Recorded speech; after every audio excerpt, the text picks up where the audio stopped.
Jesus says to the Pharisees, you see the clouds and you say, well, there's rain coming. You hypocrites. You know the signs in the sky, but you don't know the times. You know?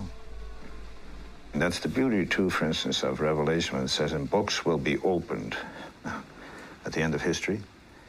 I often compare it to, many people think that when you're dead, well, that's it, you had your chance. Sorry. No, there'll be a trial, so to speak, and books will be opened. Men's lives, secret things they've done will be laid on the table for a purpose, not just to make them feel rotten, but to bring them to see the truth, you know, about who they've been and who they've been called to be. And there will be judgments on those matters.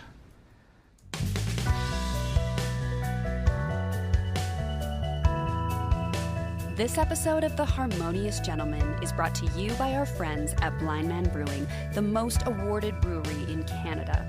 They brew innovative, high-quality, and flavorful beer while working for sustainability through their green initiatives. Blind Man Brewing hosts all kinds of harmonious fun at their beautiful tap room in Lacombe, Alberta.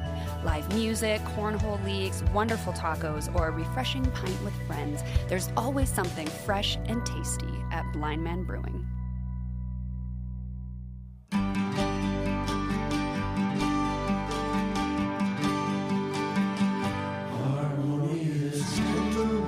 Well, if podcast episodes were the current FIFA's soccer ranking of Solomon Islands national team, you'd know this has to be episode 149 of The Harmonious Gentleman.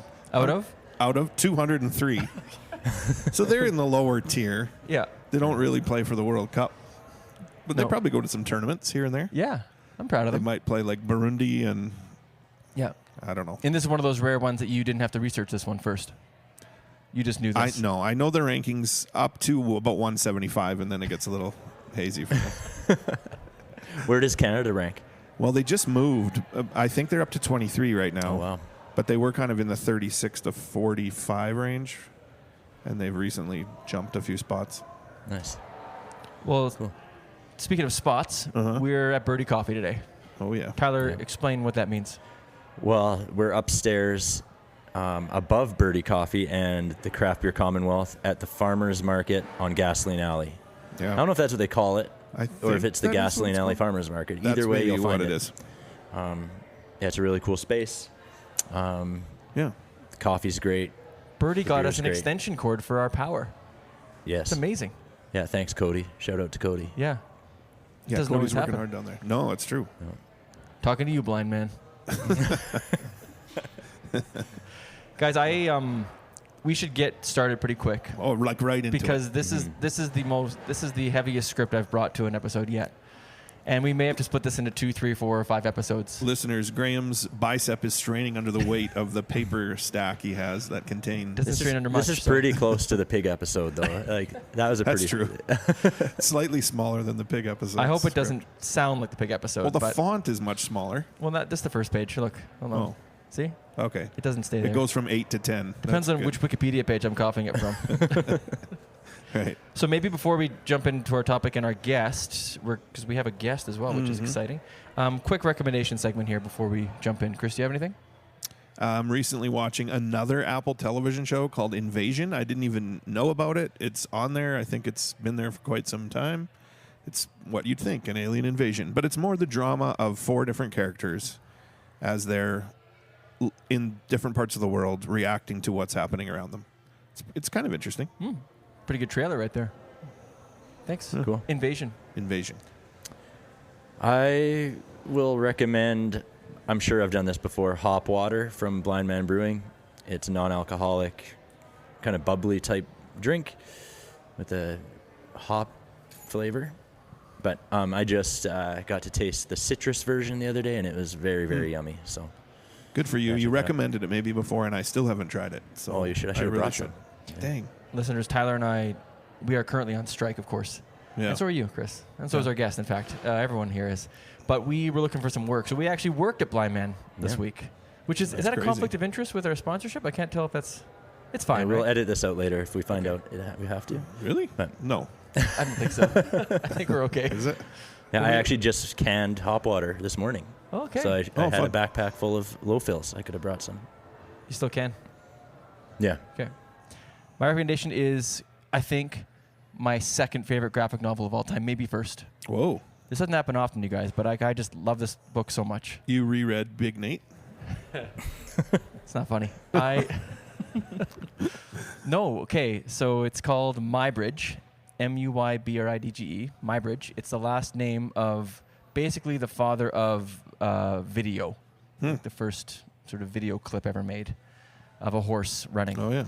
It might not sound that interesting to you right now, but you guys know what are my No. interests. Victorian era, late 1800s. Exactly. Horses. Right? Horses. Well, okay, I'm being serious, but no. Graphic novels. Oh, okay, sorry. And the author, Guy DeCelli or DeLisi, I forget how to pronounce it, but I've talked about him before. He's a great graphic novelist from Quebec. Anyway, it's just this telling of this story, and it's got science and murder and Wow. and the Chicago World's Fair Come is in on. it. Okay. When I got to that part, it was like, well, this You're is like, how officially- can this all be in one thing? Oh, I yelled at my wife like upstairs, like, it's in Chicago. Yeah, like, I was so We're excited. back in Chicago. But it's brand new, and so yeah, just check it out. I love all his graphic novels, but My Bridge is maybe my favorite. It's kind of fighting with Watchmen right now for my number one. pick. Nice. Yeah. High praise. All right, Bailey, welcome to the podcast. Thank you. Thank you for having me. Excited to be here. That's awesome. Do you want to tell our listeners why I invited you on the podcast without even saying what this is yet? Do you want to explain why you're here? Yes. We're here to discuss one of my favorite relatives. Okay. Okay. I've actually never met him before, which is probably a good thing. But I've heard lots about him, lots Yeah. of stories from other people. So Yeah. excited to dive into Yeah. that. And you're kind of the reason that you put this bug in my ear initially about this person. Yes. And got me excited. And then I began to realize, Chris, through talking to you and others, that he's pretty popular in Alberta. Mm-hmm. So I had never heard of Wiebo Ludwig in my life until you brought it up, Bailey. Yes. And I took a deep dive. And you guys, this is like my new tradition. I'm deep diving in Alberta history thing Yeah, you are. every fall. This is the second time. True. Well, that's 2 falls in a row. That's 2 in a row. So I think we'll you make could this say a it's tradition. annual. Sure. But it was fun, and my only thing is that it ballooned into something that might take another episode to talk about too. But I read a book and watched some documentaries and some articles, and I'm excited to talk about Wiebo Ludwig, who's quite a controversial character. Yes. How do you view him, generally speaking, Bailey? Oh, what do you mean view him? Positive There's or lots negative? of different ways to go about that. I think he's a very complex guy, Yeah. for sure. I don't think there's one way to describe him. Definitely more of a negative view Okay. in my eyes. Yeah. but- Well, that's what really made me interested. The more I read was that there's different opinions everywhere you look, Mhm. and conflicting. And he's interesting. He's terrible. He's also noble. Maybe both those things aren't true. I don't know. Yeah. We're gonna find out tonight. Hmm. So Bailey, you're just kind of along because you're an awesome person, and you're gonna help us out. You can fact check me on the fly if I say something that maybe isn't what you heard. If you have a story or two to contribute later, that'd be cool too. Yeah, definitely. And we're happy to have you. So you guys ready for this? Yeah, I think so. Chris, Big time. you know about Wiebo Ludwig. Oh, yeah. Yeah. Got some personal stories. Secondhand. Okay. Okay. Yeah. Well, we're going to take ourselves back to 1941. That's where we're going to start, okay? Yep. All right.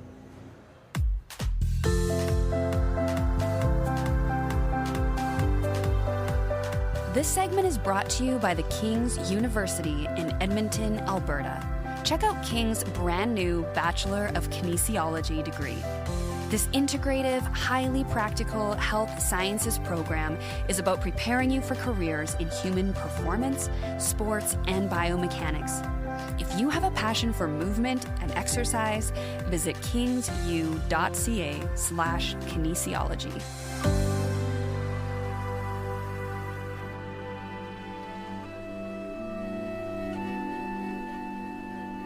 But for us, it was a matter of just working things out and finding not only how to do some of the things with farming and self-sufficiency, but mostly with who are we going to be then. We had some sense that we wanted to be very different from the community we belonged to, that we felt the scriptures were steering us very differently somewhere. We were accosted for that. In fact, the town of Hythe didn't appreciate us not going to their hockey games and not going to their welcome wagon and all that stuff. We wanted to be alone. And they wondered, what a weird people, they just isolate themselves like that. Must be a weird bunch. So just off the top, everybody, tried my best to read as much as I could and watch as much as I could about Wiebo Ludwig in the last couple of weeks. And so here's the best I could do. So we will put on Substack. We have to, because there are a lot of sources for this. Everything that this came from. There's a really good book called Saboteurs. How do you pronounce that? Saboteurs? Saboteurs, yeah. So, yeah. A couple documentaries that we can maybe talk about later on. But I want to start with Wiebo Ludwig's beginnings. So I'm just going to go through his life that kind of got him to the point where he was in Alberta setting up the homestead, setting up the property when all this stuff happened. And by the way, if you're a listener who doesn't know who this is, just sit back and listen to the story, because it could be a movie, right? It could be a miniseries, really, when you think about everything that happened. I think there is a movie called Wiebo's War. Does anyone? Yeah, it's a documentary. Documentary. Okay. Yeah. But it would make like a great 8-part It would. Netflix or Prime I wonder if we should write that. story. Screenplay. Might have to cut that out. Yeah, Save we that will. idea. Yeah. But yeah, that's a good documentary. We'll talk about that documentary later as well. So Wiebo Ludwig was born in Hollerwick, Friesland, Netherlands. I'm pretty sure the third thing I said it pretty accurately. In 1941. So they immigrated to Canada, like many people from that area did post-war, and grew up in Sylvan Lake and Red Deer. And so a few people that I've talked to knew him from this time. I think some of my wife's uncles went to youth group with him. Mm-hmm. He was involved in the church in Red Deer. Yeah. You knew him growing up too. I didn't know him personally, but I did. My uncle went to youth group with him too. Right. Yeah. Yeah. The part of how you heard about him. Yeah. Yeah. So like many Dutch folks in the area, went to Dordt College, which was in Iowa, meeting his wife, Mammy, who will come up in the story quite a lot. Continued studies at Calvin Theological Seminary in Michigan, and applied for ordination. It took a little while because he had a bit of a interesting leadership style. So he had to appeal the initial rejection of ordination, but eventually became a pastor. So Calvin ordained him. Yes, he's a CRC I did pastor. not know that. Yeah. In every step in the story, you guys, there's more stuff that could have been in the script. I just tried to keep it moving along.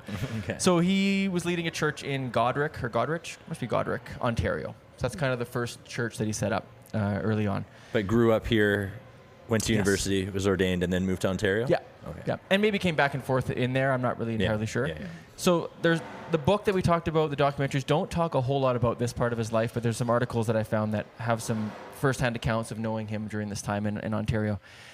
Pretty calm pastor at first, but over time his preaching got a lot more intense, a lot more direct. And the theme I kept coming back to with him was he was an extreme sexist. Just to the max. Is that something you've heard, yes. Bailey? Yeah. Anything that you heard story-wise, or just what you've heard generally? Yeah, very traditional roles, and women didn't drive, they didn't work, they didn't do anything outside the house. Yeah. Yeah.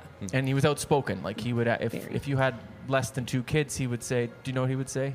No. Why don't you have a full quiver? Oh. That was his sort of thing he would say to women. To put it. Why don't you have a full quiver? Or if there was a waitress at a restaurant, he would ask them why they're not home with their kids. Mm-hmm. Like women shouldn't work. Yeah, so traditional, which in this case is sexist, So for sure. What year are we talking when this is going on? That's a good question. We're probably looking at the early 80s. So late would 70s, this early be 80s. in a religious community in the part of Ontario he was in at the time? Would he have stood out for those views, or was it like... Well, what do you think's about to happen in this church? Yeah. I mean, it's not hard to guess, right? Like it's too far for the congregation. Yeah. And so it just got too much. He once, I think, this story came up in 2 articles. He once preached from the pulpit that if a man asks a woman to scrub the floor with a toothbrush, she should get down on her hands and scrub the floor with gusto. It's not what I would say. That wouldn't go over very well at home. Well, no, I don't want to make a joke. Like, no. So some in the community, Chris, were not fans of his, and his more outspoken nature became too much to handle. And 30 families rebelled, and many openly called him a chauvinist or, quote, a little Hitler. So lots of debates. This is a theme in his story. Like, there's a lot of debating happening and anger and conversations. But the church had a whole bunch. Long story short, he left the church and started a new ministry, broke off with a few families that were loyal to his new church called Our Shepherd King. And he would keep that designation name later on. Our Separate King? Our Shepherd King. Our Shepherd King. And I think that's the name they kept, even after he was no longer actually part of the CRC church officially. Mm-hmm. He kept that name. Spoilers. Okay. He did have some controversy in the new, smaller church. He had some good friends. One couple that were friends was Bill Schilthius, Bill and Stephanie. And what do you think happened between Wiebo and Stephanie? Any guesses? Uh-oh. Yeah. He made her scrub the floor. Potentially, but there's an affair, and there was some stuff afterwards that this couple blamed themselves for allowing it to happen, which it's crappy to read that, but basically took advantage of his power. It's not exactly a unique story No. for an overzealous pastor like himself. Not to paint everyone with the same brush, which is what I just did. But anyway, so there were debates. She was punished in various ways for it. It gets weird. There's even like a story that like he and 2 other men like punished her with a belt in a room somewhere. So the woman he had an affair with? Yeah. Now Wiebo did because claim it's like her fault. that's the whole idea. Yeah. What was the quote? One sec, guys. Oh, Ludwig did admit that there was something. He said they didn't have intercourse, but they had a fuss. So I don't know what that means. That's a new slang. So if you ever get in trouble, just say you had a fuss. I don't know. The Mormon soak and the Our Kingdom Shepherds fuss. Got it. Anyway, so it was pretty messy. This Bill and Stephanie, it was messy with them for a while. There's some stories. I won't tell all of them, but there was one story. There was all kinds of fuss over. Oh, I said the word fuss. Look at that. Oh my goodness. Over their kids, and at one point, Ludwig took the kids in his vehicle and drove them away, and Stephanie chased after the car and got her foot ran over with him driving. Like, it was messy. Like, it wasn't a good thing. Are they living kind of like in close proximity at this time? I didn't find anything that suggested that yet. Yeah. They were close, and they they're still supported in him. Ontario. They're still in Ontario. It's just it's a smaller group of followers. But he's still married. His wife hasn't left him. Mammy, no, they're having kids like crazy right off the bat. Yeah, yeah. Bailey, is any of this new to you, or is this all familiar? Some of these stories are new for sure. Was the affair something you'd heard before? Oh yeah. Okay. That was not the first, or maybe was the first, but definitely not the only last. one. I know. Yeah, that was a common theme. Okay. And it was again always the wife's or the female's fault. Yes. Yeah. Have you heard of the head shavings? Yes. So that's one of the punishments that they would do. They'd have their head shaved. And then they also did a lot of, what's the word?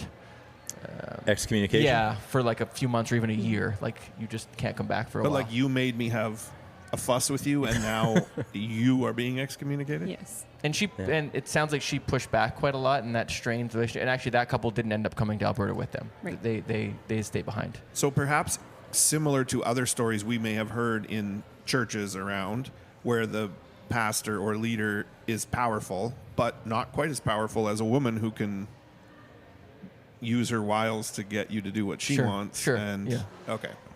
Tale as old as time. Isn't it? And so the church, this came out, of course. So the church debated it. Should he be done? He said, "I got into a lot of trouble, and they tried to hang me high and dry," which is a theme of his. Like, it's the church tried. It's the new congregation, right? But he's quite often a victim, right? He's quite often and one aspect of his character I couldn't find a whole lot about was just his how he presented himself. Like, his hair he always had his comb with him, his long flowing hair, like nice clothes. Like, I think he was a bit of a, he prided himself in his appearance and for sure. took advantage of. He was a handsome guy, I think, right? And yeah, we have lots of pictures of him at our house, and he's a very handsome guy. Yeah, blonde, blue eyes. Yeah, just classic. Yeah. I couldn't find many like early life looks pictures. like Grizzly Adams. I got some pictures. I Do you? brought. Yeah, I'll show you. Okay, yeah. Chris is leaping through the book right now. Yeah. Okay, pause for 1 sec just so I can catch up. So that took way longer. That's like a third of the. We're about 3 bullet points into this. I gotta skip some shit. Okay, I'm gonna go quick to this little bit here then. So after this new round of these debates within the church and this controversy, he did resign from the church.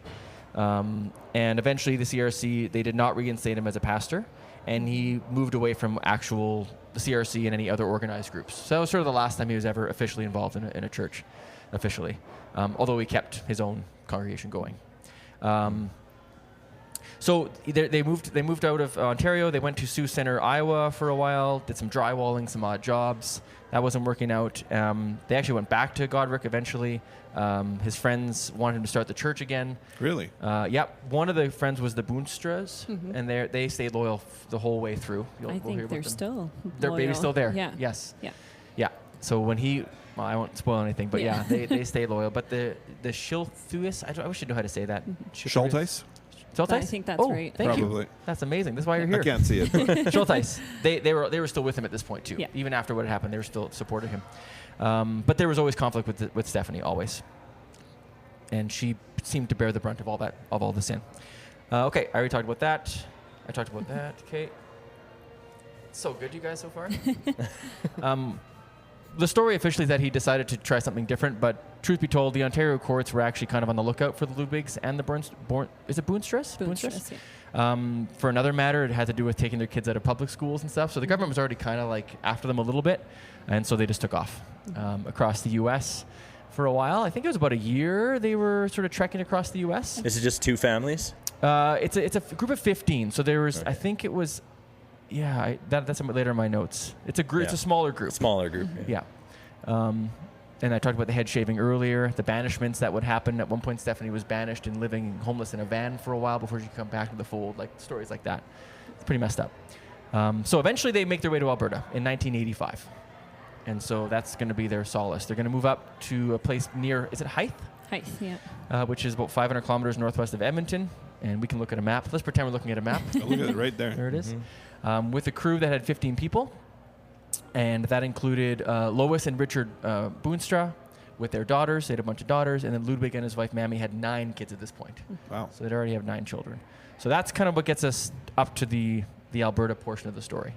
So none of that was new to you, Bailey? No. Do you know anything else about the early life of the family? I mean, just like I have a story too about kind of who he was and where he thought his place was as a pastor. I think he thought it was his role to check in with everybody and make sure that they were living to what he thought the Bible was saying. Okay. And so when we were cleaning out my grandpa's house, we found a letter from Wiebo to him that said, your wife is a heathen, and because of that, that's why you're having issues with all your children, and the choices of the father now fall on your sons. And he was very strict about what was black and white, right and wrong, and had read out a list of all the sins that all the kids had committed that he could remember, and just thought it was his job to check in with everybody and make sure that they knew that he And did that it would not be approve helpful. of how they were living. That it would He's be trying helpful to write a letter to tell you. Yeah. Yeah. In case you forgot, Yeah. here's some things you could work on. Yeah.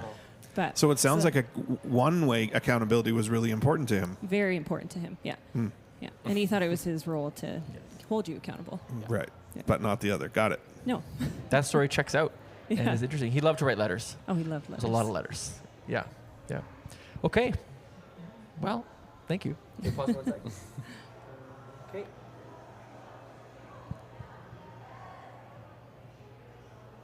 So just before we wrap up this little segment here, their early years, like they moved into a pretty wild area, so there wasn't a whole lot there. So their early years were a struggle in terms of feeding their family and Are they getting farming started. at this point, or what are they doing? Well, a few things. I mean, the one thing they do eventually have animals and stuff, and they install solar panels eventually, and there's like windmill, and like they install quite a lot of infrastructure for their community up there. They worked a lot in drywall, him and his sons. That was like one of their main. So he's making an income. They're making money. They actually paid off their property pretty fast. They worked really hard to pay it off early on. Actually, only a few years, I think. Anyway, yeah. So maybe we'll just pause it there. Just things were pretty good for the first 5 years or so. Like there wasn't a whole lot of conflict. They were the weird family on the block. Like people weren't sure what to make of them. They'd see like his wife would be bald and they'd see her in town and they would wonder what's going on, right? Like things like that. Like there's a lot of stories about that. And this little group that traveled with them, Yeah. did they all live together, like on one As property? far as I can tell, yes, they all Oh, live yeah. in the same place. Is that check Yes, out? that's correct. Like Yeah. same house? They started out in one house, and Yeah. then eventually, when they had more money, they started building around in the property. They had a very large property. Okay. I can't remember how big it was. I think. 160 acres. Yeah. Yeah. So eventually, they built out, but Yeah.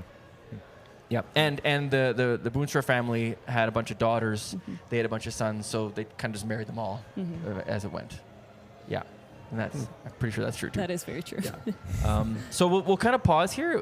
We're with him as now he's a grandfather. It's 1990. He's 49 years old, right? And it's been okay. There's been a few things here and there, but this is where things really pick up in terms of the next theme of what we're talking about, which is going to be the oil and gas industry comes knocking on his door. And he misunderstands how resource extraction works in Alberta.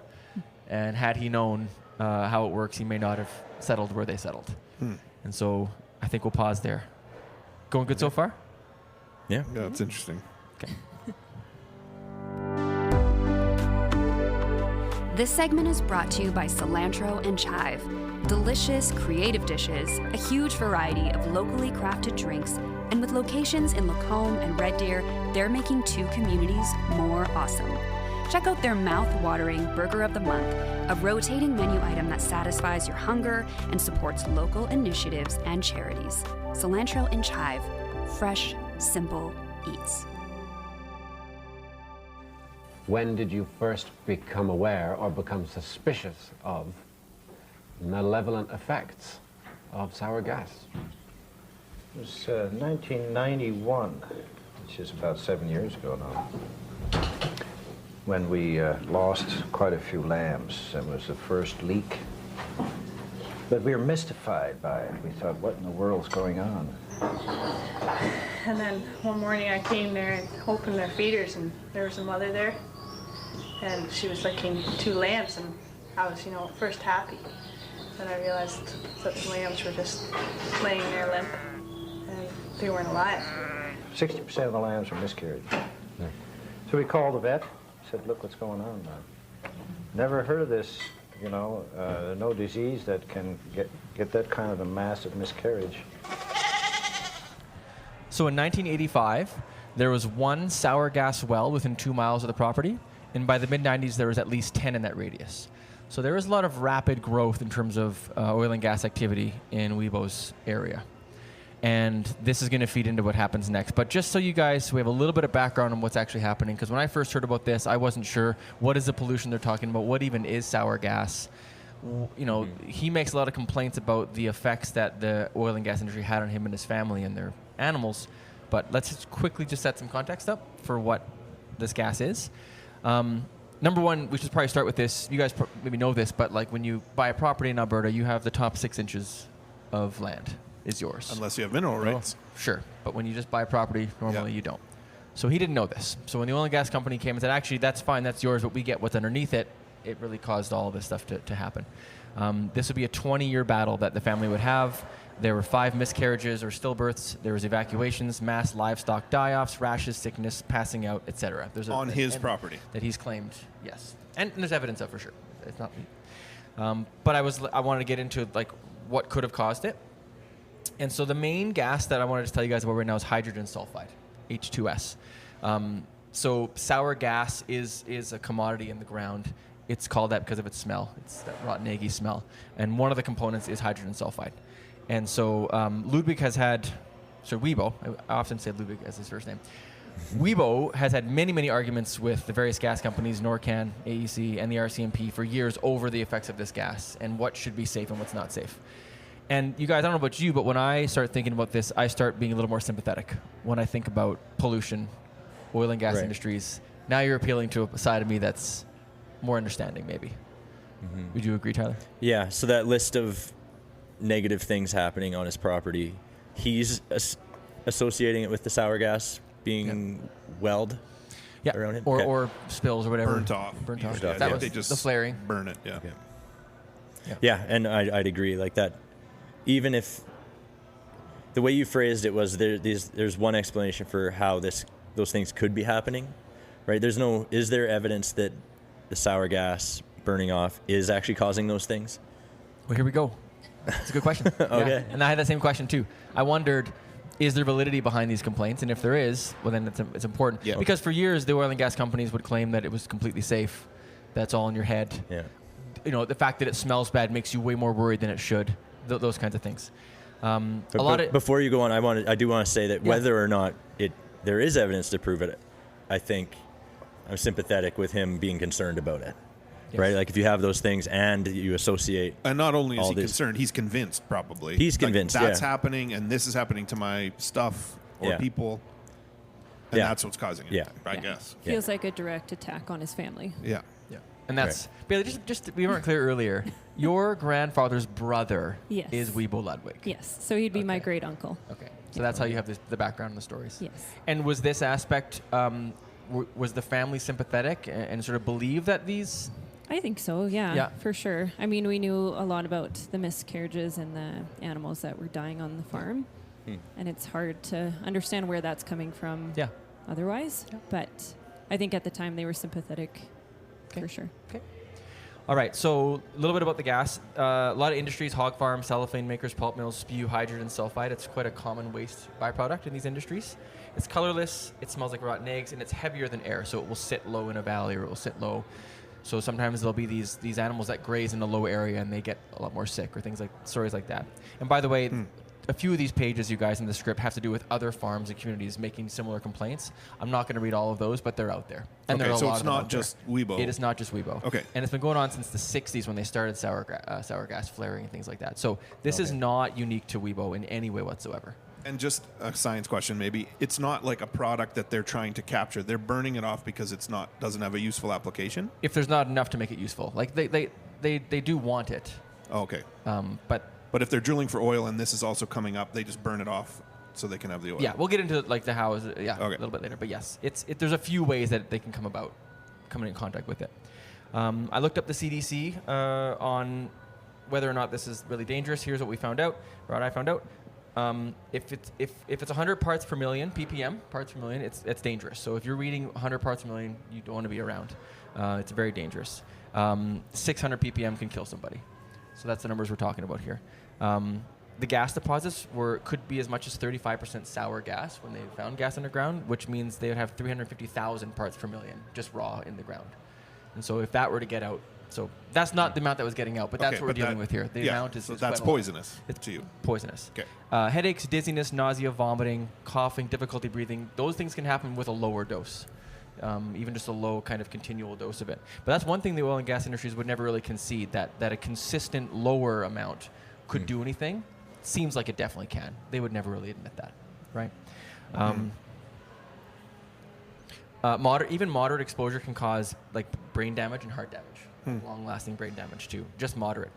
The CDC said, so this is the important thing to me, one of the important things. The CDC says that there's no studies of developmental effects in humans, because one of the biggest complaints they had was developmental issues with them and their animals.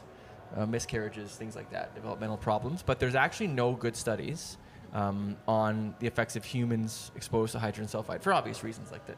You're not going to expose somebody to a toxin. No. So the gas companies could just say, well, we don't know. Like the studies don't show that. So they would use that a lot. But results from animal studies suggest that hydrogen sulfide may be a developmental neurotoxin, which can interfere with the development of a nervous system in the fetus or a child, which can cause adverse effects on its structure or function. And one of the most harrowing parts of that documentary was when they have a miscarry and they have the fetus and they show it on camera. And its limbs, there's no bone structure. It's really hard to watch. Brutal, and we'll talk about that a little bit later, but it kind of does feel like that's what this is describing. Anyway, there's some other stories here.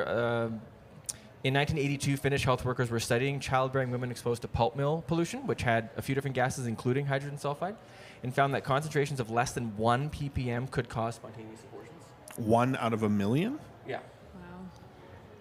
That's, again, one study in Finland that had other gases as well. Ooh. And so the problem there is that it's not a huge study, and it's also confounded by the co-exposure to other chemicals. So it's hard to, but it's something, right? Wiebo talked about the amount of this gas in water. It's a little bit different in water. It can be safe to drink there's some in the water. But part of the documentary is them lighting tap water on fire and saying, like, look at this. And that's not good. Yeah. But it's definitely more dangerous as a inhalant. So again, maybe we can add this another episode, maybe if we do a eco-terrorism episode, but I found a bunch of other historical cases of sour gas killing workers in Texas and Sweden. Lots of historical examples of if there's a big leak, and someone dies. His friend goes in to save him. He dies. That happened a couple times. Well, so Fisher works in the oil and gas industry, and you need a ticket for hydrogen sulfide before you can get jobs on the pipeline.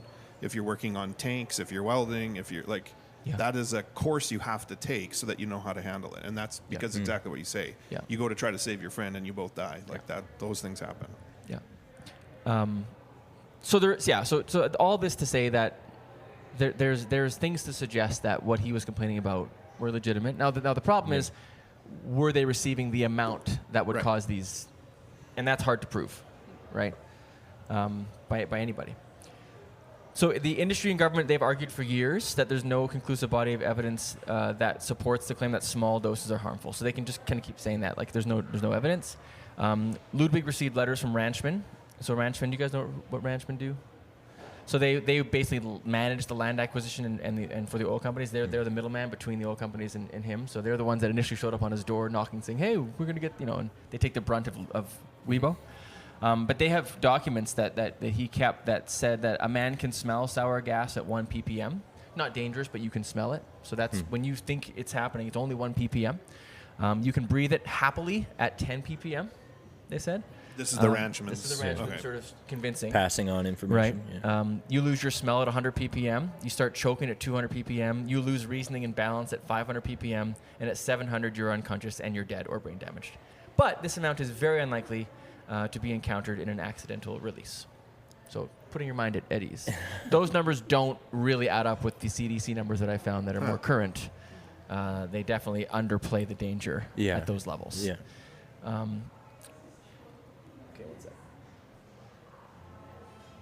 But at this point, like, are there wells on Ludwig's farm? We haven't.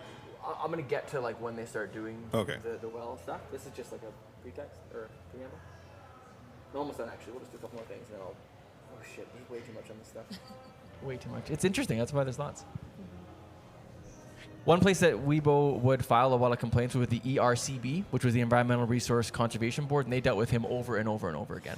And the more that I read about them, especially in this book, Saboteurs, like they are pretty gutless organization from what I could tell. Like they would pretty much just hear your case, tell you whatever they're doing, they're going to do it, move on. Is that a government agency? Yes. Like an oversight committee or? Yeah, conservation board. Yeah, and they're supposed to hear the complaints of the farmers and the landowners, and then hear the government side, and then come back.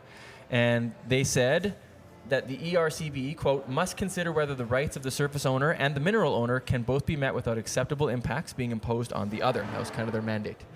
Ludwig was not encouraged by their history of decisions, and they did not help him out in any way, and he kind of despised them. And I should double check, but I think that was the one place I shouldn't say this. He did go to some place and spilled a whole bunch of like stinky gases in their office buildings at one point, right? Yes, he did. Yeah. I don't know if that was the ERCB or not, but it was some place he did that too. I think it was. Okay. But we'd have to check. Okay. Yeah. Like as an act of protest. Yes. Yeah. And threatening letters to some of the people involved. Yeah. He sent a bullet, well, allegedly him, I don't know if it actually was, but through an office to kind of scare them to pay attention to what was going on. Huh. Yeah, we should say too, Bailey, like every single thing, every act of vandalism or intimidation, like he didn't admit to any of it, really. I mean, sort of, but not really. Yeah. So we can say all these things. We're pretty sure it was him and his crew, but at the end of the day. But was any of it violent at this point, or it's all like provocative? Well, we haven't quite gotten to the actual. This is just he's concerned with what's going on around his property and what seems to be and what's happening on his property. Yeah. In the early days of like we're going to put a well over here, he had to go through this board before they could actually do stuff, and they didn't sympathize with him ever. So his frustration is building, probably. Yes, it's kind of that part of the story. Yeah. And he was pretty vocal about these being like warning shots, kind of. Yeah. If you're not listening to me, then it will go further. Yeah. Which unfortunately it does, but. By the way, the ERCB they ended in 2013. It's now called the AER, the Alberta Energy Regulator, in case you're wondering. So there were gas leaks. So this is part of the deal. It's like if you set things up and you make your wells and you have your pipelines and they run fine. But there's going to be leaks, and there were quite often leaks. And he would always claim that there were consequences each time. And he kept meticulous notes, as did a lot of landowners back then. There's just notes and timelines and dates that are extensive that do seem to show correlation between a lot of these gas leaks. In 1990, the family saw many of their ewes either aborted or delivered stillborns. after only seeing a couple abortions in 5 years before that, so just a whole bunch more in their animals. More than 20 out of the 55 lambs born at Trickle Creek. By the way, have I said that the area is called Trickle Creek? I should have mentioned that. so. That's kind of the official name of what their area is. They've called it Trickle Creek. Like they called it that, or that's what it's I'm actually not sure if called? they actually officially named it that, but that's what Yeah. we're going to call the area they're on That's now. what they named their farm. But they named it. Oh, Okay. okay. Yeah. So obviously this is happening suddenly, and it's correlating with this activity. And the same year, 1990, Mammy, his wife, miscarried as well. And in this book, they talk about how I think she'd had, 11 or 12 children without any issues, and then there was this issue. She was also in her 40s, and so, like you could also say they do happen sometimes naturally, but that was part of his frustration, right? So like I said, I won't read all this, you guys, but like I said, these events have been happening for 40 years. There have been sour gas leaks. There have been people complaining about it for a long time. Cattle dying, rusted fences, pigs killed, reproductive problems in livestock. One story I want to share is back in the 70s, I believe, 15 families sued Shell for millions of dollars for some of these leaks and the damage that they did. And Shell was Dutch owned, and the story goes that the Queen of the Netherlands convinced Shell to settle. Really? What? Be like, just settle, just buy their land. So they settled. They bought up all 15 families' land, and they placed a caveat in running on the land for 99 years, which means that no matter how many times the properties change hands, each new owner must sign a waiver holding Shell blameless for pollution. So if you were to buy one of those properties, right? Oh Again, my that's a story I'd like to go goodness. into more, but that's, don't have time. But that's what's going on, right? They're just buy them out, right? And we're going to get to this. They're very close to buying Wiebo out. Yeah. Very close. And it's crazy it didn't actually happen. If you think about the amount of money that they caused and damage and the headache they were, can't believe it. Well, I think they had offered to buy him out before they started drilling any of these. And They did, yeah. Yeah. And Wiebo was, like you said before, he worked really hard to build their family there and didn't want to leave. And I think if you try to tell him what to do, he'll do the opposite and dig in as hard as he can. So when it It's got the to that combination point, of his personality. 100%, that's a recipe for disaster Yeah. for him. If you keep pushing him, he'll do the opposite. But There was some research by the Alberta government in the 80s into hydrogen sulfide danger, and it did find through experiments with mice and rats and guinea pigs and stuff that it could potentially cause problems with reproductive health. And they actually shared these studies at an international event that talked about H2S. But after they shared the data, the funding dried up suddenly from the Alberta government, and they started promoting their oil and gas with that money instead. So, a little story there for you. Now, there was eventually more research, but at that point, they had sort of stopped funding the research. Which, lastly, guys, flaring comes up a lot. So the industry flares a lot of gas in the Peace and throughout Alberta. Oil well flare to burn off the gas that doesn't warrant the cost of a pipeline, like you said. They flare to convert the H2S into water and less toxic sulfur dioxide, which is SO2. Both wells and plants flare, so they flare everywhere pretty much, during routine cleanups or emergency burn-off of gas, and those are called upsets. Alberta flared enough gas in 1990 to heat Calgary for a year. So they flare a lot of gas, especially up in this area. And a lot of these folks that live close, it's worrying to them, right? Because they know, sometimes they wonder how much they're flaring, how much leaks out. It's a going concern. And that's the background on gas and flaring. Was that brief enough? Brief. That is to say, when I came away from all of this, I expected to go in and to maybe find less reason to be seriously concerned, almost trusting of the levels that were recommended. And I came away thinking man, he had reason to be upset. For sure. You know, not only just accessing resources under the ground that they bought and built up, but also just the leaks and then to see that happening to your family and your livestock like that is hard to not sympathize with. Yeah. So, okay, well, why don't we have a sip of this delicious birdie coffee? So good. And then we're going to talk about some vandalism. What did he do in the face of all this? Did he just sit around? Or did him and his sons take action? Chris, what do you think happened? Well, I'm looking at the cover of the book in front of me. I have a few guesses. Okay. Yeah.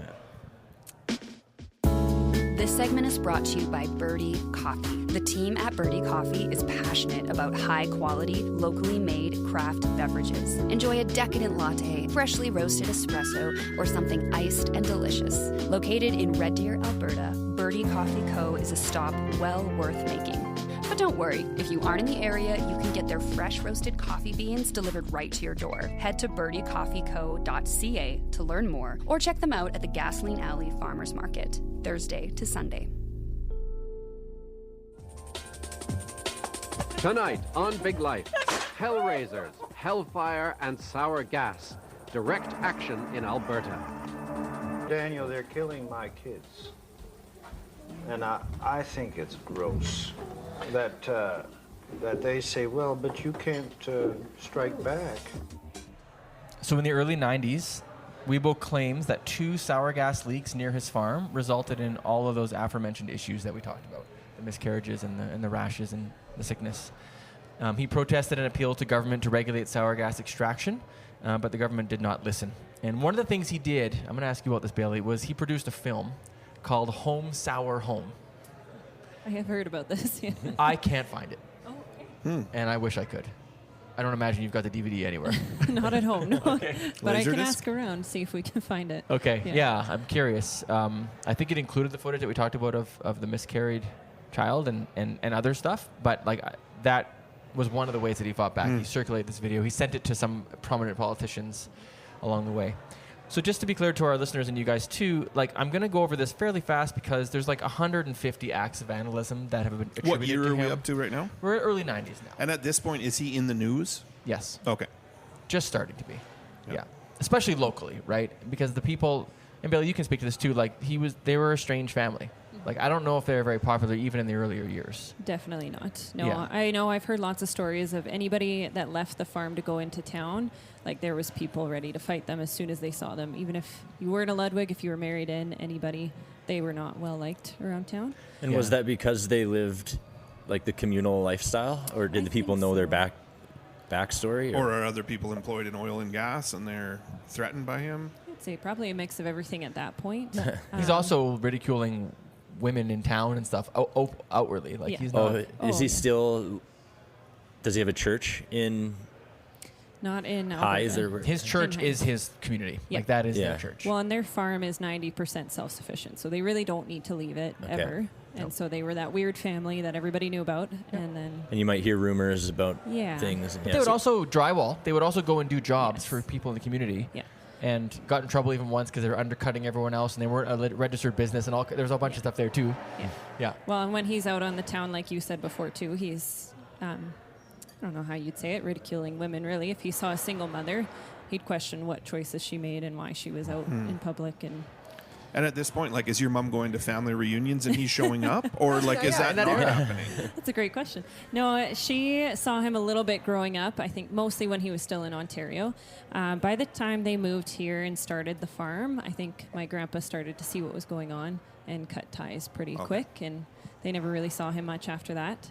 What was that? That must have been quite an experience to watch him gain notoriety in the media in the following 15 years. Yeah. Right? Yeah. After cutting ties, it sounds like, right? Yeah, for sure. Wow. Did you grow up? Okay, we'll talk to you later about that. So like I was saying, we're gonna kind of skip over a lot of the minutiae and the details, but broad strokes. Over 150 acts of vandalism that were attributed to him. Here's a quote from Wiebo. "A truly wholesome way of life is being choked out. There's nothing wrong with self-defense, protecting your children, protecting your family, protecting your environment when nothing else will." So, tons of vehicles are getting flat tires left and right on the roads surrounding the property. They were drywall nails, apparently.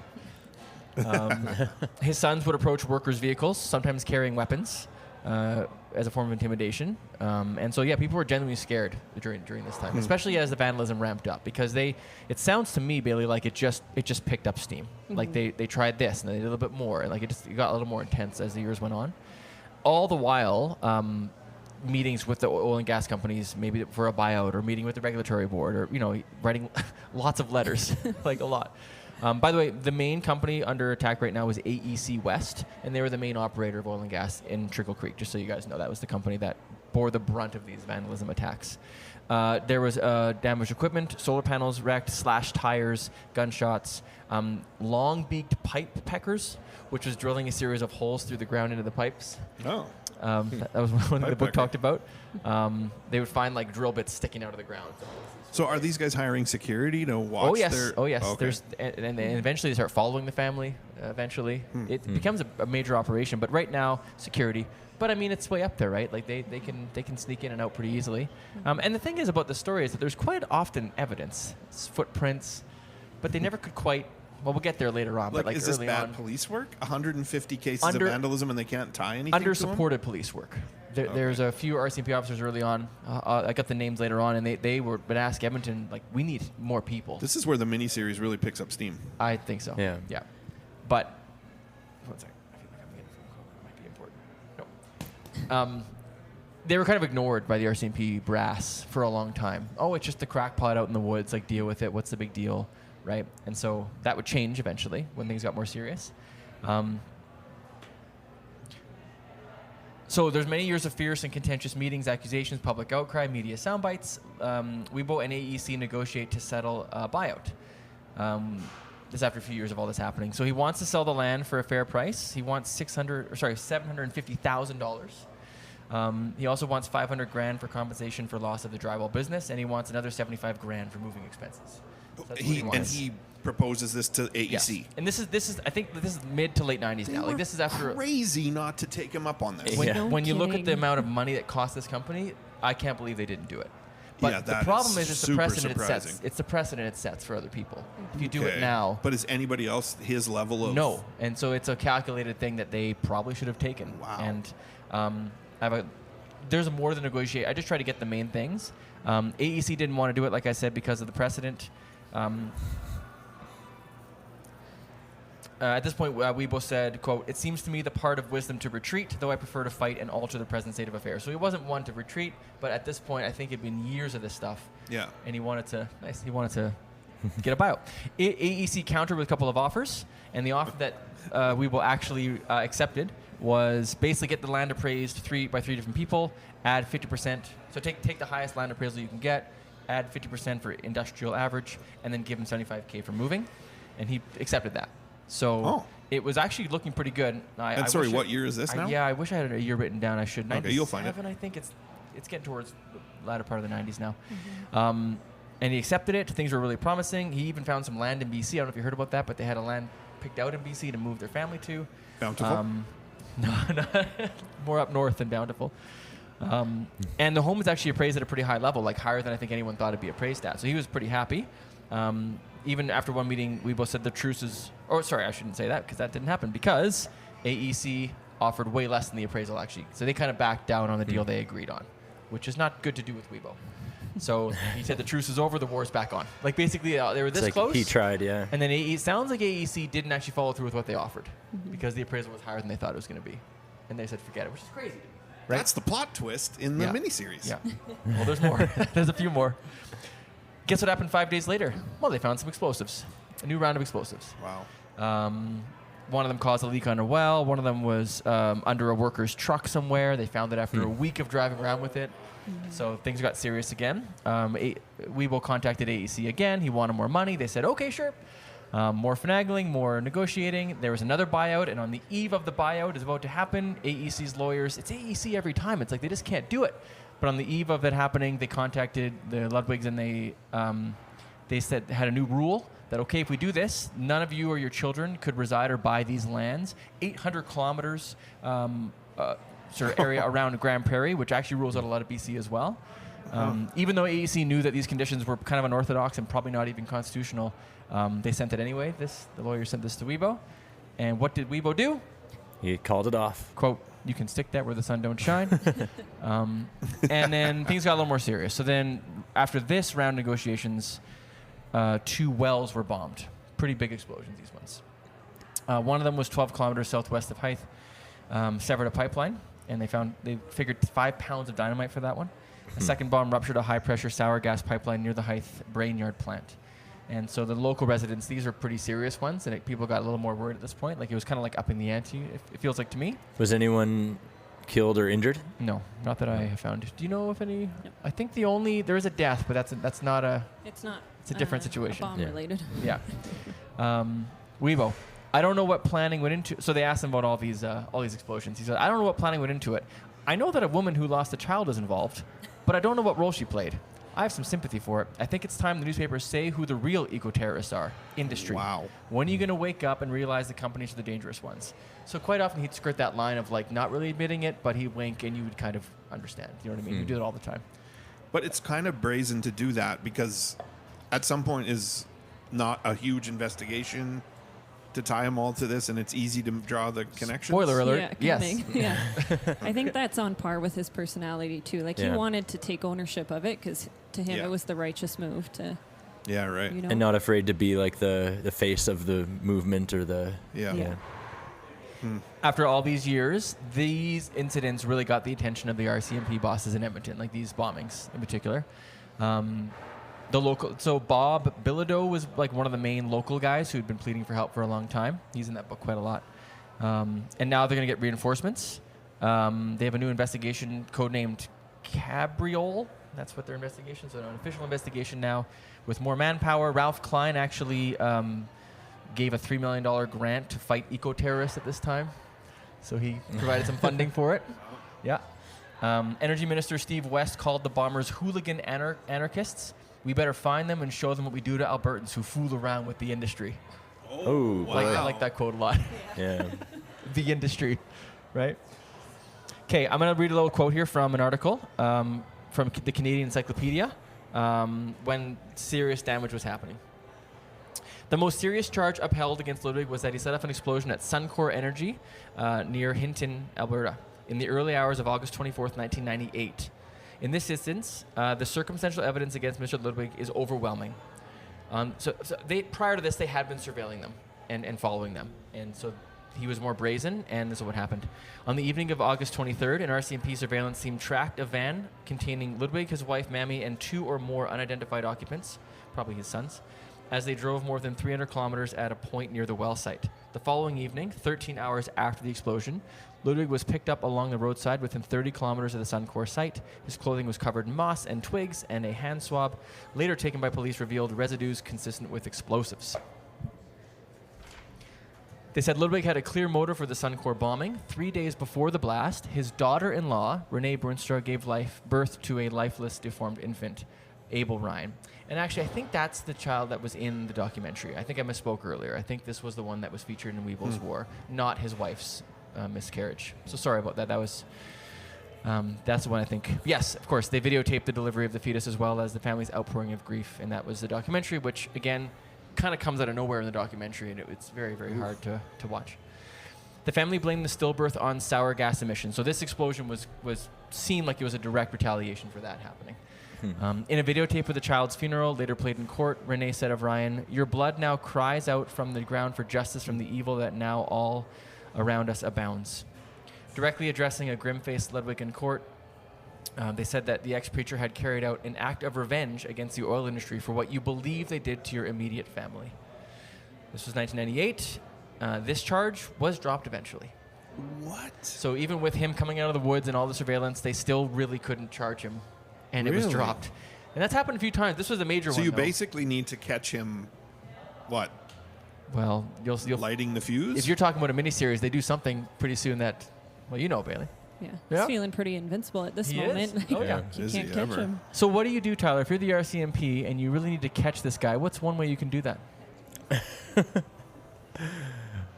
Well, yeah, you could go undercover. You plant a You could- person, right? You do. Yeah, I was gonna say surveillance, but that's what they're already trying, right? Yes. So yeah, So an undercover operation, because they're mad now. Like they tried, they thought they had this, it didn't really work out. So now they want to go undercover, and they need to get more. And so they talked to some of his associates and friends, and they were all telling the RCMP there's going to be more incidents. Everyone knew it, right? They were aware of that. So the plan would be to have Wiebo Ludwig and his group make arrangements to meet some undercover agent at a predetermined site with the intent of having the undercover place an explosion. So basically get them on site. And they can arrest them. So they had a guy called Bob Raitt. Couldn't track him down, but he was a good friend of Wiebo's. and he turned informant for the RCMP. Oh, so he was Okay. an existing friend, An not like a existing new friend. guy who's pretending But to It doesn't be seem like Wiebo would accept, right, a be crusader. very trusting of a new. Yeah. Oh, I just moved in next Friend, door. yeah. Like, can I I'd like mop to with you? join. I the too farm. hate the oil and gas industry. Have you heard of Bob Raid at all, Bailey? No, I haven't. Okay. No. So he's the ex-friend who was just way too concerned with what was going on. He just got too out of hand, and this guy's like, I'm out. It's too much. Because he was sympathetic to Wiebo early on, for sure. So he just figured that Wiebo was going to go way too far. So he agreed to work with the RCMP, and they decided to have him. The RCMP decided themselves to blow up an AEC vehicle themselves, and then have Bob Raitt claim to Wiebo that he did it to kind of get him in with him. So they were gonna blow something up on purpose. So they did it in the Hythe Beaver Lodge area, and they let Raitt take the credit for it. And so he went to Wiebo and claimed responsibility, and so was somewhat trusted by Wiebo. What's the definition of entrapment? Well, there's some next time on. Okay, I like don't I'm know. just wondering because that's Yeah. like, I get what you're trying to do here, but He was wearing a wire. He was recording conversations, like the whole 9 yards. crazy. Yeah, yeah. So what this guy did, he got paid for it too, by the way. He got some cash for it. So eventually, there's a lot. I have details here. I don't have to go into all of it, but they did collect evidence. They collected sound bites, and they eventually thought that they had enough evidence to charge him. Over this time, they figured, again, there's way more to it than that, but they figure it kind of worked. And they arrested Wiebo. And there were 9 charges for him and Richard Boonstra as well. Boonstra as well. and not, but not his kids or his wife. At this point, just those 2. And they conducted a full search of the property after they arrested them. And there was a massive trial. So this was in 1999, 2000, I think. Yes, late 90s. Well, and probably getting the warrant just to search the place is going to lead to a lot of evidence. Not a whole lot. I'll tell you what it was actually in a second, but here's what he was charged with. They were charged with. Charged with counseling another to possess an explosive substance, attempting to take possession of fake dynamite, done mischief by interfering with the lawful use and enjoyment of property, Who knew these were even things? done mischief by destroying property, and possessed an explosive substance. And so this trial was big news at the time. Did you hear about it, Chris, do you think? Oh, 'Cause- yeah. Yeah. This was for sure on the news, like Okay. daily at this point. Because it really brought up this issue of eco-terrorism, which I do want to talk about maybe next time. There was an interesting Pembina Institute article called Beyond Eco-Terrorism, the deeper issues affecting Alberta's oil patch, that goes into a lot of detail of this stuff, because other people were attacking infrastructure for oil and gas at the time as well. And this report came out. It blamed ineffective government regulation, a rapidly expanding industry, hard scientific evidence about the dangers of flaring for growing hostility to the oil patch. Quote, government indifference and a seemingly unstoppable industry are causing more and more Albertans to react with fear, frustration, and anger. This is the fundamental cause of the problem in the Peace River country. It's a good report, by the way. I read it. I can't read more because it'd take too long, but it's really good. Industrial investment in the field had climbed from $5 billion to $25 billion in over 7 years. So that's the amount of investment that's going in. While the Energy Utilities Board's funding shrank by 23% during that time. Again, a tale as old as time. Quote, experiencing a dramatic growth in bad practice and pollution in the field and a loss of regulatory presence firsthand, the public's already limited faith in the government to act to protect their interests has evaporated.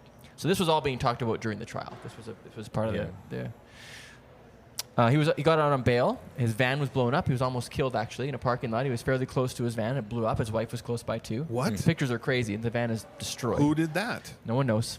Never been determined. He thinks the government. Who do you think, Bailey? Do you remember the van blowing up? No. Oh, yeah. It's crazy. There's pictures of it online. So So if you guys want, there's lots in the trial you can look up if you'd like. But the trial was weird. He's a weird dude. He was doing press conferences every day. This guy loved the media spotlight. Like, he was out there every day talking to reporters who would listen to him. Part of his psyche that we don't have time to get into was that aspect of him. Like, he was a bit of a narcissist in terms of, in my opinion, in terms of just wanting the camera on him, combing his hair back, looking slick. I don't know. To me, it just feels like he loved that aspect of this. It came out in court that Wiebo had cost AEC an estimated $10 million in damage. But right? Yeah. That seems low. That seems with the low, stuff he's but it's doing. also hard to prove that exactly, right? Like, in Right. terms of, he would claim that, no, I didn't. But, I mean, that's the estimate, right? Yeah. Could be Wow. more, right? Well, Would have been cheaper to just buy his Oh, Yeah, property. should have taken the deal. Yeah. So he was found guilty. Him and Of all of those what's charges. his name? The other guy? I forget his name already. Boonstra. Thank you. Yeah. Boonstra. His friend from way back in Ontario, right? Whose kids were all married and stuff. But he was sentenced to. Can you guess how long, Chris or Tyler? How long he went to prison for? None of those charges were actually blowing things up. It was like about acquiring explosive and You own fake saltpeter. explosive. Yeah. So I don't know, 5 years. Yeah. I was going to say 6. 28 months. Okay, And Boonstra went to jail for 21 days. Wow. That's it. that's not. Yeah, Bob Raitt moved to BC, collected his $100,000 from AEC. Would he not be terrified of Probably. No like I am kidding. changing my name because Yeah. I am going to get stabbed in the back. Funny enough, I've seen 2 different spellings of his name online. Yeah, there One you is go. WRAIGHT, one of them is RATE. I couldn't figure out which one. But yeah, the AEC gave him $100,000 as well, and he left. And he's still in BC somewhere, still living a communal lifestyle, still living that way, just not blowing up pipelines. So he's in prison now, and it's the late 90s, early 2000s, and that's where this book ends, with him in prison. But we need to do a little bit of backtracking because something happened in 1999 that makes the public's view of Wiebo a lot more complicated, and that involves a murder. dun dun dun. Wiebo Ludwig says he doesn't know who fired the shots. He says he only knows what he saw. Early yesterday morning, 2 pickup trucks, he says, were driving recklessly close to a tent where 4 daughters were camped outside. He says he didn't hear the shots, and he only learned later from his lawyer that 1 teenager was injured and 1 teenager was killed. 16-year-old Carmen Willis was an above-average student who was well-liked by her classmates. At the Beaver Lodge Regional High School, her friends struggled to understand what had happened. Didn't have to happen. It's about all I can say. It just didn't have to happen. This was the wrong place, the wrong time. It was a bunch of kids going on a joyride. That's all it was.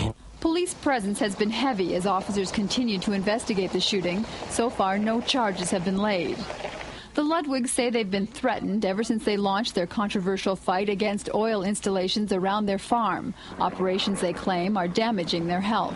The threats that we received, when we have 2 vehicles coming on the property, rip-roaring through the place, nearly running over a tent where all my sisters were sleeping, you don't say, oh, they're probably just kids having a good time. An escalation of tension that some in the community say they feared would happen. It's been tense. You know, we used to make the Ludwig jokes and stuff like that, and we never thought it would come to this.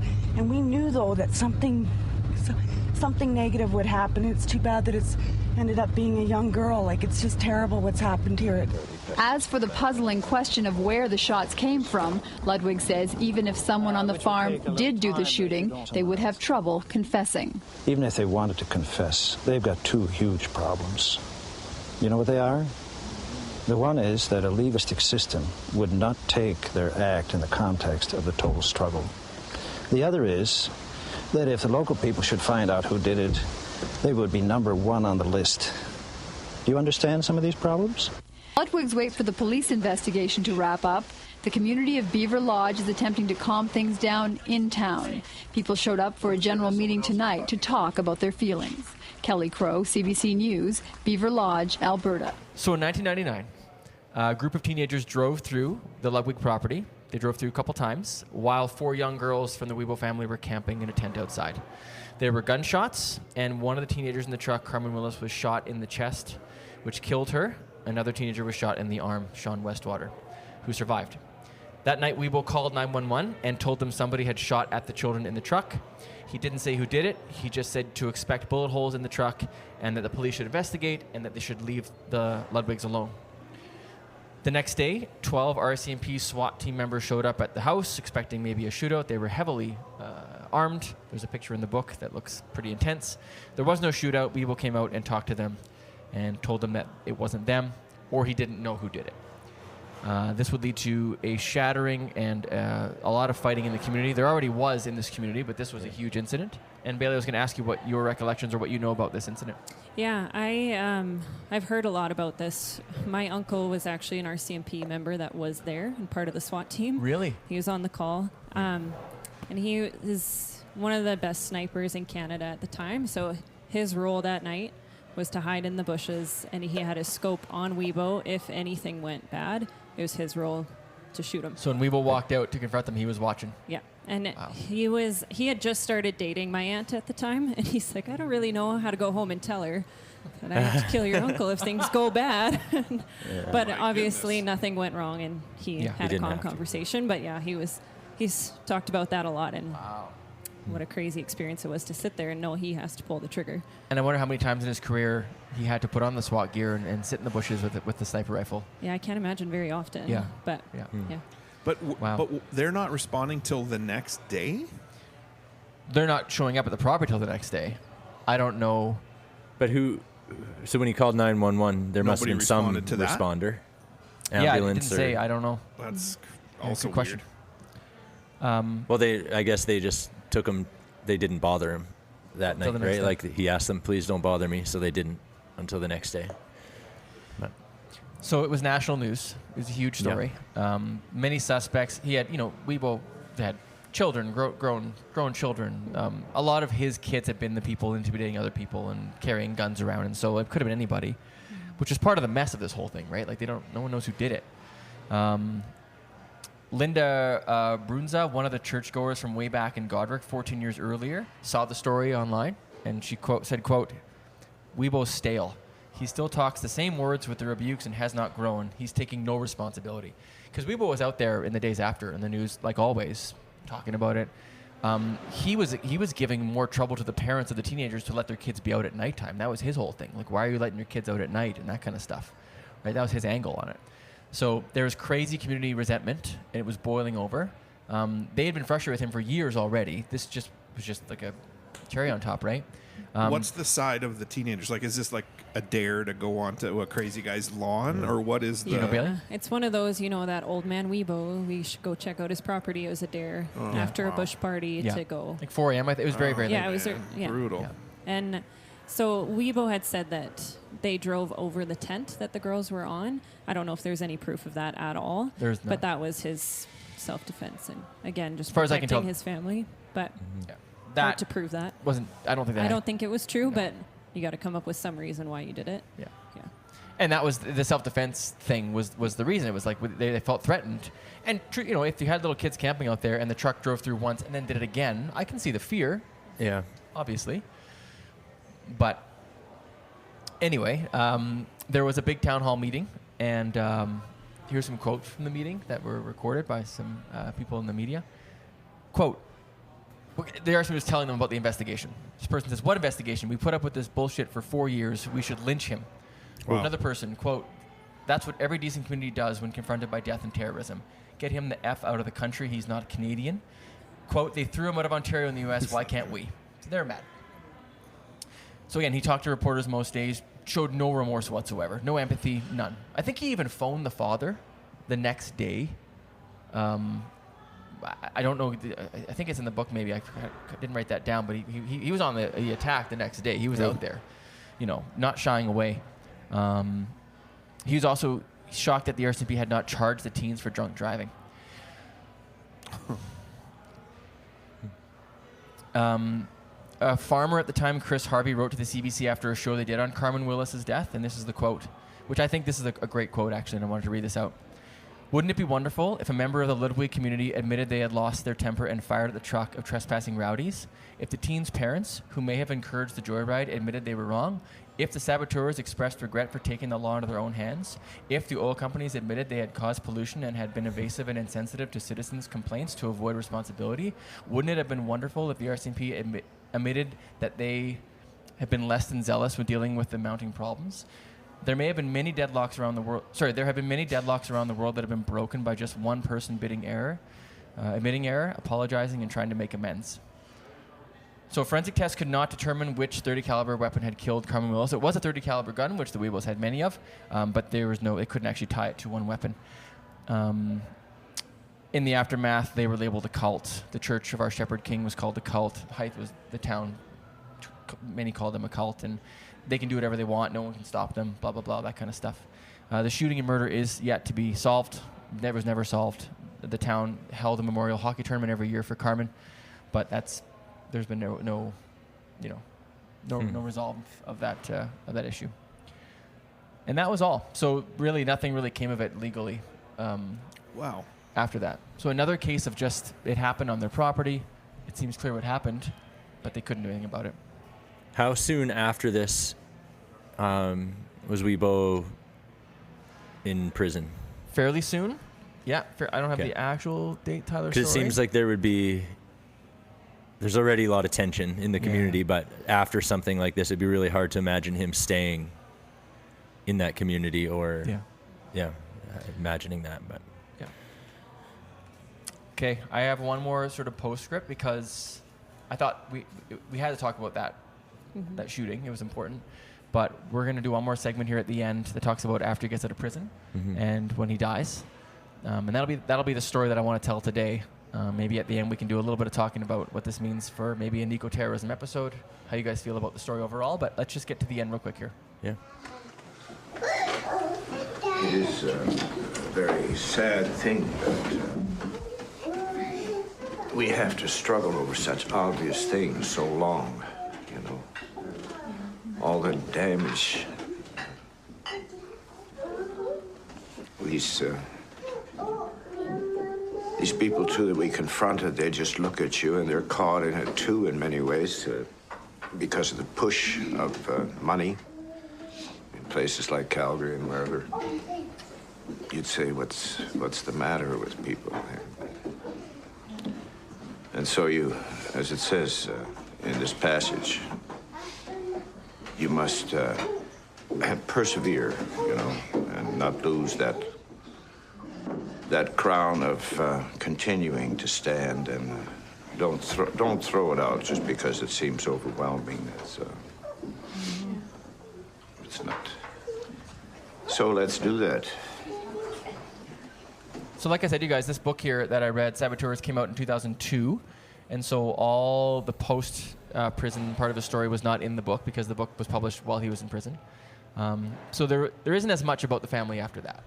They were a little quieter. There was still some bombings and things that were done. It didn't stop, but they weren't as intense. And Wiebo did eventually pass away in 2011. And so there were those 8 or so years in between. There were new gas wells that were built after he got back from prison. So this stuff continued to happen. Between 2008 and 2009, there was a series of bombs that destroyed pipelines in a very similar pattern as before. Encana operators in BC. So it was not right in his community, but it was close enough, not far from him. He did a lot of interviews during this time, including Wiebo's War, that documentary that came out. I think it was 2008 that came out. And so worth watching, by the way. If you guys haven't seen it or your listeners haven't seen it, watch it. It's on, I think I defined it on Vimeo, actually. I don't think it was on YouTube, but it's really good to give you some context. He was arrested again in 2010. For years, he actually was still sort of supporting eco-terrorism, but officially he wrote a letter that said, like, I urge you to stop the bombings, but I support your cause. So he maybe had a little bit of his edge taken off in these years. I couldn't quite tell. Do you know, Bailey, much about the post years of prison? No. Yeah, Not much. just some things here and there. It wasn't anything major, but he was arrested. He thought he was actually going to help the RCMP with something, and then they arrested him, and they searched Trickle Creek again, a full search. They found potassium nitrate, which is for explosives. They found marijuana. They found chemistry textbooks. They found notebooks on pipelines. They found hidden weapons locations. And every single one Wiebo had excuses for down the line. The chemicals were for making rockets. The textbooks are for my kids' schooling, like whatever. Yeah. And they eventually released him without charge again. So just another case of arresting him, nothing. So he was diagnosed with esophageal cancer in 2011 is when he was diagnosed with cancer. He refused any traditional medical treatment, instead opting for alternative medicines, which included vitamin C injections and hydrogen peroxide. In the same year of his diagnosis, he was the subject, like I said, of the documentary Wiebo's War, which was a very sympathetic view of his life. And it's really good, but it's the first thing I watched. And then when I filled in the gaps, I had less sympathy for him maybe as a person, but I still had sympathy for the cause that he was upset about. But it's a very rosy, no, I shouldn't say rosy, that's the wrong word. But it's an environmental angle. It's a good one.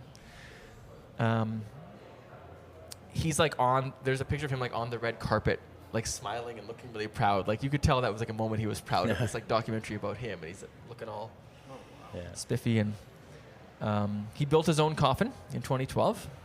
And his final media interview was with journalist Byron Christopher, which I don't have here handy, but he did one final interview after building his own coffin. He died on April 9th, 2011 in his log cabin. His last words were request that his family not quarrel and that they keep the faith, and the funeral was very private. And this is from Wikipedia, actually, because there wasn't a whole lot about this anywhere else, but the day after he died, RCMP officers asked his family if they could open Ludwig's coffin to take his body's fingerprints to verify his death. They wanted to make sure he was dead. Who wanted to do the RCMP? Oh, can you imagine his family's response to that? It was no. No And kidding. they called the request odd, invasive, and a terrible disrespect and interference with human remains. One day after he passed away? Was it one day? Is that what you said? It says the day after. Okay. So I should verify that with Wikipedia, but that's what it says. They explained that this was common for police to take fingerprints from a recently deceased person if the person has a criminal record. But experts dispute this claim. So that's how he passed away. And so one thing I was interested in, Bailey, was asking you about is the post-life on Trickle Creek.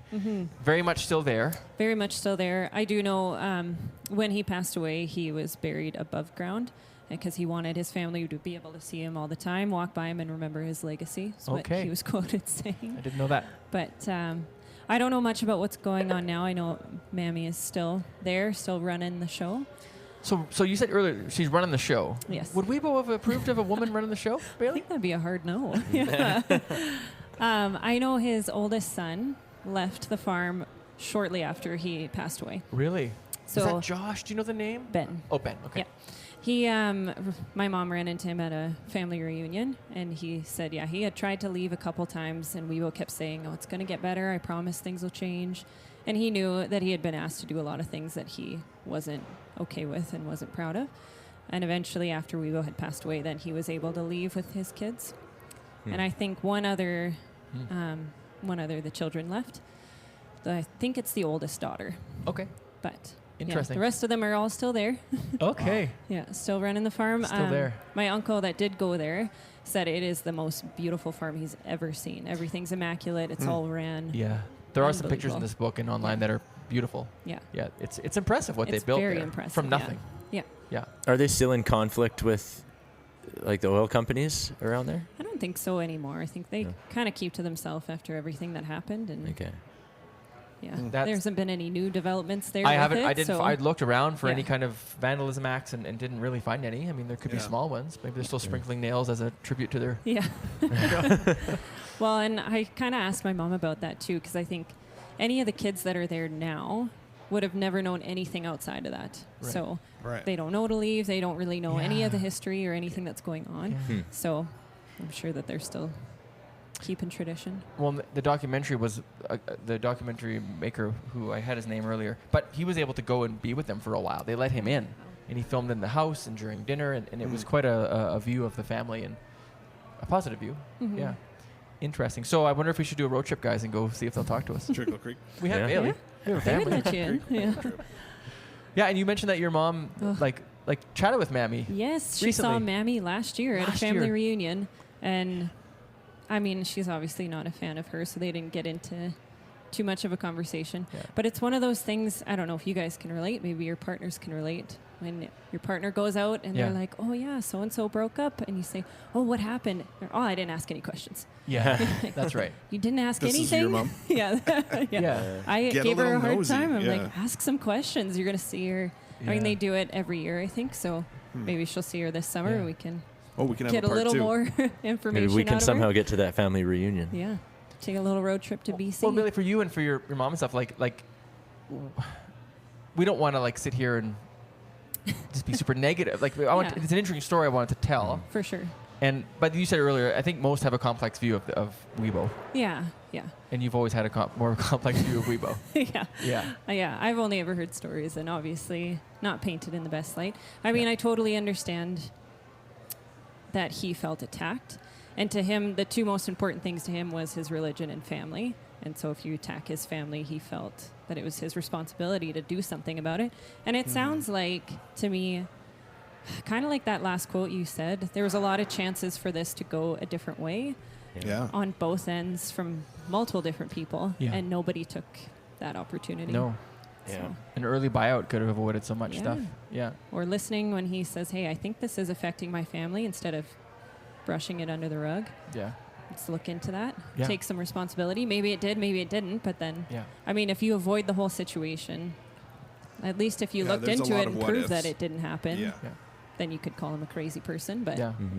And Billy, you were saying your grandfather was like kind of the unique one of all the kids, of all the Yes. siblings, right? Yeah. Like everyone else stayed in the same church and same group, and he didn't. he was the only one to marry someone who wasn't Dutch, who Okay. wasn't a Christian, and I think he was pretty shunned for that a little For that, bit. yeah. But I think that also gave him a different perspective too. If he would have followed tradition, I don't know how my mom would have been raised either. Maybe it's similar to Wiebo's kids. Yeah. Who knows?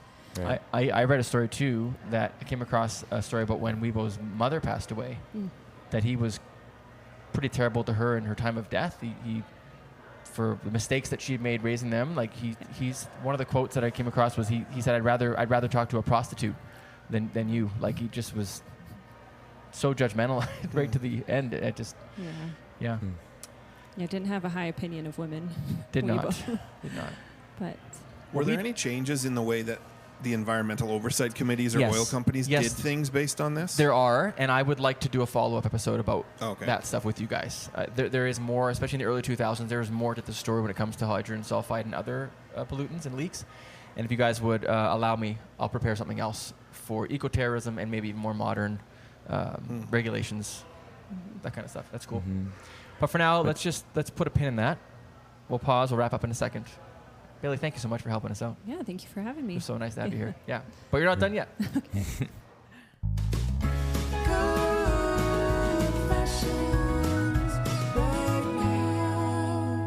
Well, sometimes when you're hanging out at Birdie Coffee with your buddies and your friends and your acquaintances and good friends, you want to confess some stuff. But before we confess some things, just as a kind of finish off this topic for today, I do want to follow up you guys with an eco-terrorism episode that we can still talk about Wiebo a bit more.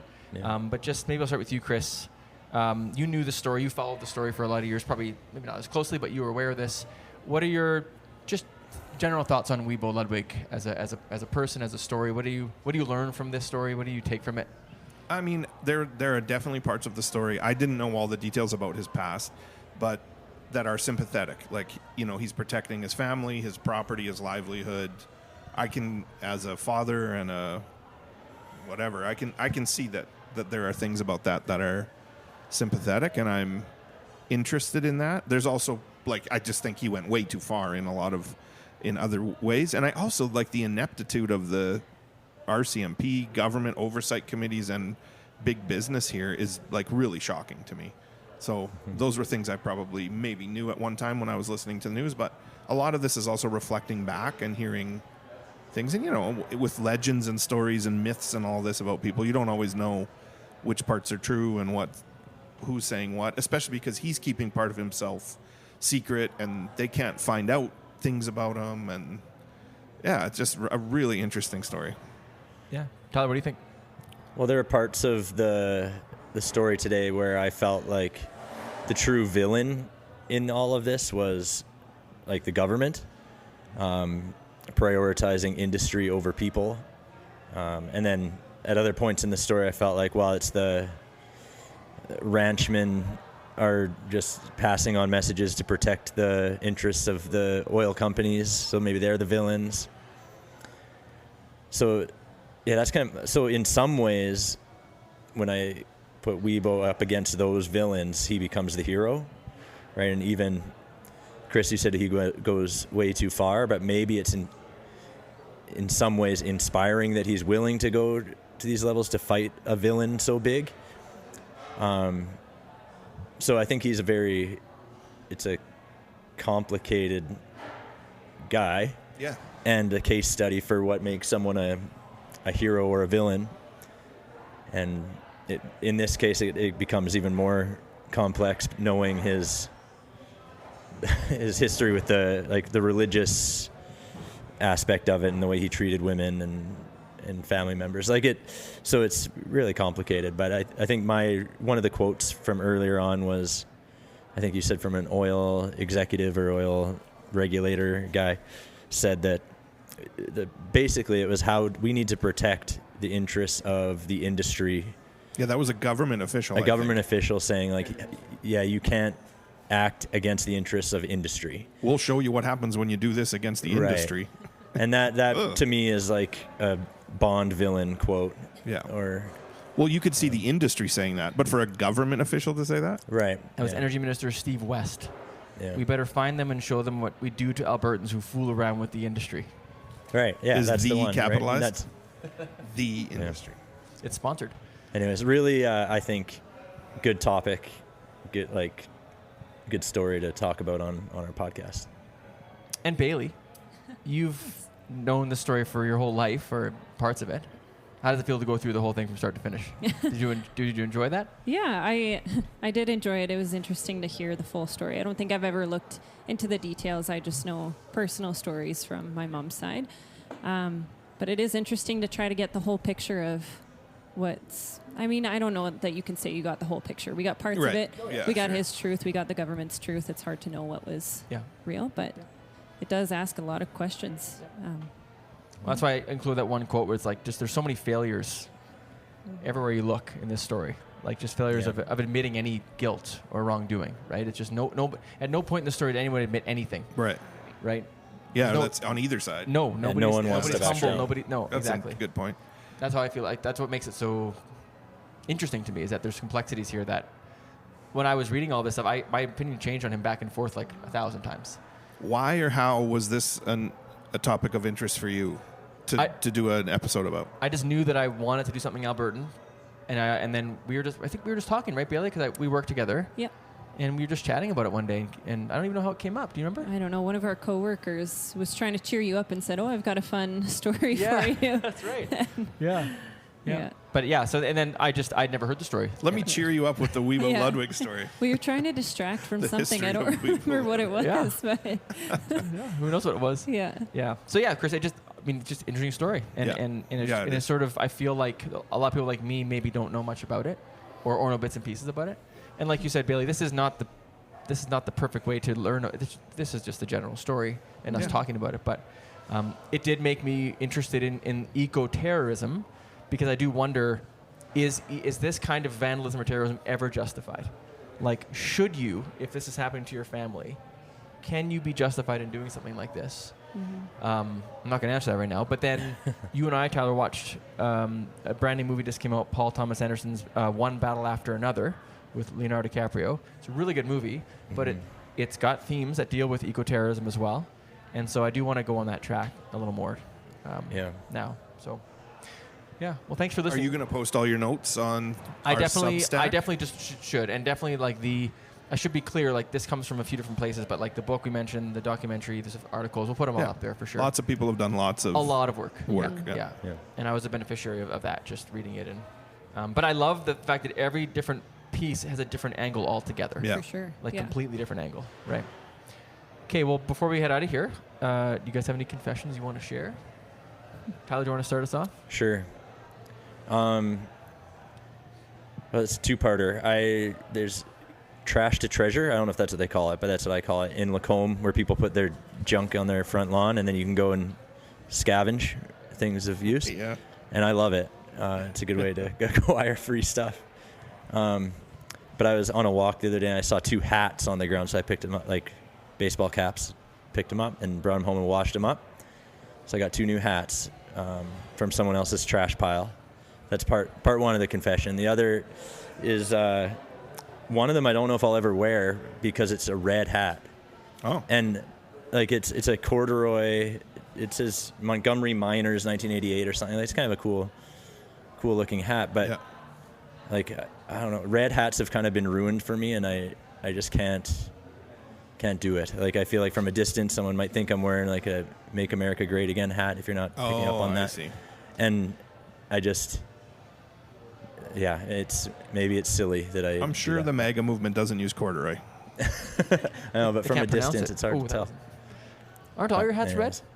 Yeah. Well, but also I guess the reason I was going to wear it today was for it's also the color for education, like supporting public education, red for ed. And so I had it on and then I took it off before I left the house. I couldn't do it. I hope this when this episode comes out next week that the strike is over. Wouldn't that be something? That would be Probably, something. Probably not, but It would be something. 17th. Yeah. We can hope. Bailey, do you have a confession? You came prepared. I did. Yeah. I know that this is a segment you guys do. So I had asked my husband, I'm like, what can I confess? He said, you got a lot of embarrassing stories. Oh. Where do you want to start? Nice. But he said I should tell you about some of my geography woes. I'm not so great with. Geography woes. Yes. This was a couple years ago when Tampa Bay was in the NHL final. And I was so excited because I said, oh, a Canadian team won. This is the best. Why is nobody excited? And he never lets me forget it, Oh, that's especially awesome. we're getting into playoffs for Blue Jays. He's like, well, what's not your favorite Canadian team? I learned the hard way that Tampa Bay is not in Canada. That is really good. I like that a lot. That's a good one. My confession is that our hot tub was broken, and I, with my brother-in-law's help, was able to fix it. And my confession is that I've been like sort of bragging about it, like I fixed the hot tub. Like Has he ever? Right? Like I'm Good all for you. week I'm telling you right now. Right. I fixed the hot tub, and I'm so proud of myself. But what I haven't been as honest with some people about is how I fixed the hot tub. And there was just a line that was like an airline, and I just lifted it up above the water level, and it's fixed. Good for you. So that's all I had to do. I don't think it matters what you had well, to do. I know. And in reality, Does it? I'm embarrassed because it had a leak, and I left it for like a month feeling like it's over. And then all I did was go in there and, oh. So I think just the fear of like what it might And it's be fixed. kept me, that's more of the confession. Like I should just gotten there the next day and looked at it, right? Like Okay. and just have more confidence in my ability. So, It's kind of like turn it off, turn it back on again. Right. well, that's exactly what I kind fixed of it. thing. Yeah. Well, it's a whole IT department follows that same role. Okay, I'm going to confess some apathy I've had. Oh, before you do that, Oh. just a quick thanks to Tyler, my brother-in-law, for being there and helping me through He that. Like really did it. He was visiting, and we had a great visit, and he helped me with that as well. So, Oh, anyway, sweet. yeah, Good shout job, out. Tyler. He did the episode on GMOs. Yeah. Good guy. Yeah. I have been a very, I would say, ardent supporter of garbage, compost, recycling, making sure everything's separate and in the right piles and containers, and taking my glass in.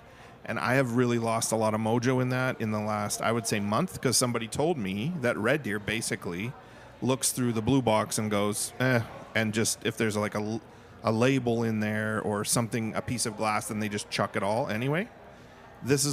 I don't know how true that is, but it has definitely caused me to care way less about what I throw out and what I recycle. So I've been putting tin cans in the garbage. I have. Oh my goodness.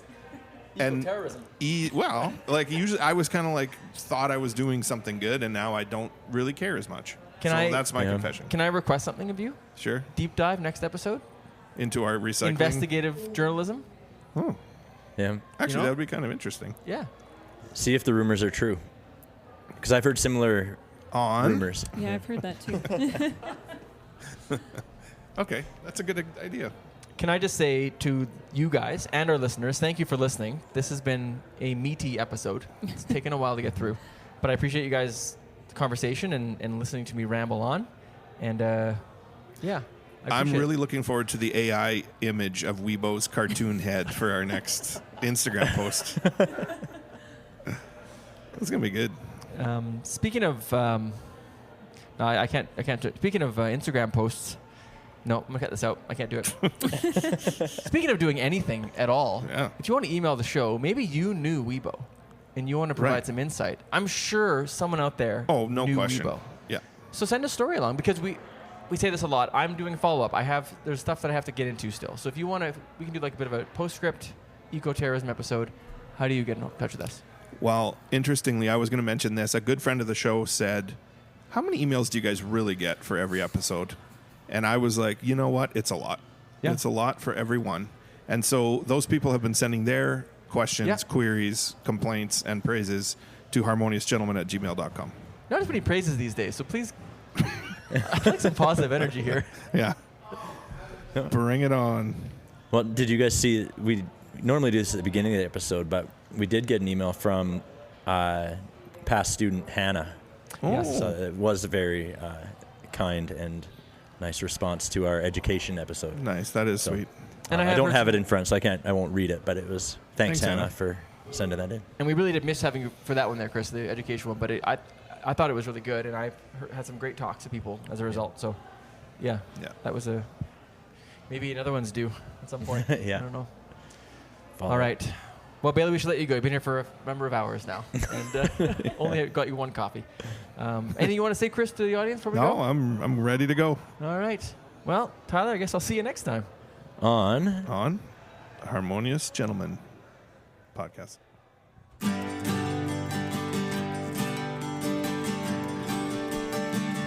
Harmonious Gentlemen. In the Dutch, they have a saying, "Wat is het doel ervan?" What is the purpose of your coming?